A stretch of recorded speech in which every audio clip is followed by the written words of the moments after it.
மக்கள் அதற்கு தமிழக மக்கள் விழிப்போடு இருக்கிறார்கள். நிச்சயமாக அவர்கள் எது நினைத்தாலும் அது நடக்காது என்பதை நாம் நன்றாக அறிவோம். தகவல் வெளியானதுனால தான் நல்லா தெரியுது.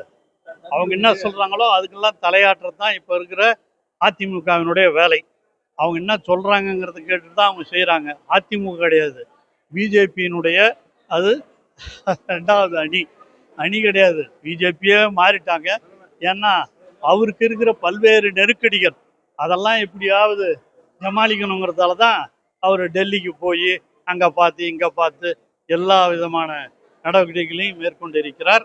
மக்கள் அதற்கு தமிழக மக்கள் விழிப்போடு இருக்கிறார்கள். நிச்சயமாக அவர்கள் எது நினைத்தாலும் அது நடக்காது என்பதை நாம் நன்றாக அறிவோம்.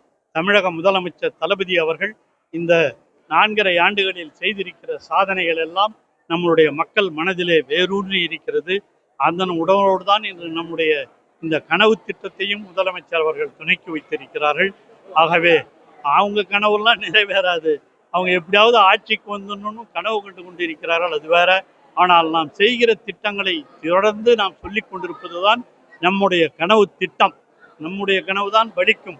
அவங்க கனவுலாம் எப்பொழுதும் எந்த காலத்திலும் தமிழகத்தை பொறுத்த வரையில் நம்முடைய பெரியார், அண்ணா, கலைஞர் சொன்ன வழியில் திராவிட மாடல் ஆட்சி நடத்துகிற தளபதியினுடைய நினைவுகள் தான் மலரும். அவருடைய கனவுகள் தான் நிலைத்து நிற்கும். செய்திகளை உடனுக்குடன் தெரிந்து கொள்ள கீழ்கண்ட கேபிள் மற்றும் டிடிஹெச் நெட்வொர்க்குகளில் எம்நாடு செய்தி தொலைக்காட்சியை காணுங்கள்.